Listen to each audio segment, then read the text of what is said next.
केंद्रात मंत्रिपद मिळण्याची शक्यता आहे। तर शिंदे गटाच्या एका खासदाराला केंद्रात मंत्रिपद मिळण्याची शक्यता जी आहे ती आता समोर येते। गेल्या 2.5 तासांपासून अमित शहांसोबतची तिन्ही मंत्र्यांसोबतची सुरू असलेली ही बैठक संपलेली आहे।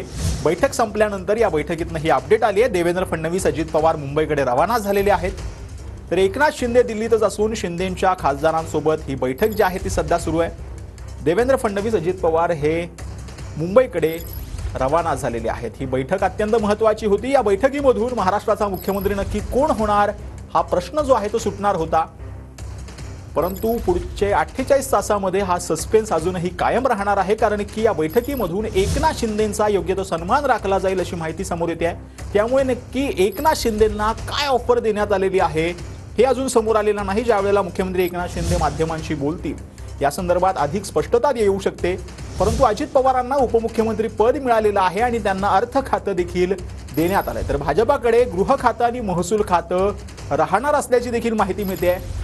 यामध्ये सगळ्यात महत्त्वाचं म्हणजे एकनाथ शिंदेंना नक्की काय देण्यात आलेलं आहे, त्यांचा योग्य सन्मान राखला जाईल अशी माहिती महायुतीच्या बैठकीतून कळते आणि त्याचसोबत भाजपचा मुख्यमंत्री नक्की कोण होणार हे अत्यंत महत्त्वाचं असणार आहे, कारण की देवेंद्र फडणवीस देखील या बैठकीमध्ये सहभागी झालेले होते। त्यांच्या चेहऱ्यावरती जे फोटो त्यांचा अमित शहांसोबत बाहेर आलेला आहे त्यामध्ये त्यांच्या चेहऱ्यावरती हास्य दिसतंय, तर मुख्यमंत्री एकनाथ शिंदे हे मात्र या पूर्ण फोटोमध्ये शांत असल्याचं पाहायला मिळालेलं आहे। ही बैठक जवळपास 2.5 तास चालली।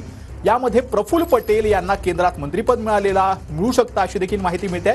तर शिंदे गटाच्या एका खासदाराला केंद्रात मंत्रिपद मिळण्याची शक्यता आहे। यामध्ये काय काय नक्की या बैठकीमध्ये घडलेलं आहे ते आपण ग्राफिक्सच्या माध्यमातून समजून घेऊया। शिंदे गटाच्या एका खासदाराला केंद्रात मंत्रिपद मिळण्याची शक्यता आहे।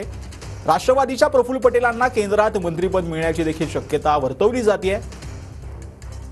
तर शिंदेंच्या शिवसेनेला नगर विकास खातं, पीडब्ल्यूडी खातं दिलं जाईल अशी देखील एक माहिती समोर येते।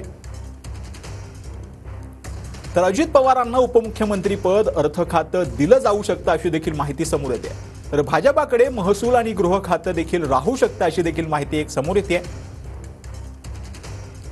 तर महायुतीच्या मंत्रिमंडळात ओबीसींना प्रतिनिधित्व दिलं जाईल अशी देखील एक महत्त्वाची माहिती समोर येते, कारण की या संपूर्ण महायुतीच्या यशामध्ये ओबीसींनी चांगलं मतदान त्यांना केल्याचं देखील भाजपचे नेते सांगतात आणि त्यामुळे महायुतीच्या मंत्रिमंडळात ओबीसी नेत्यांना प्रतिनिधित्व दिलं जाणार आहे।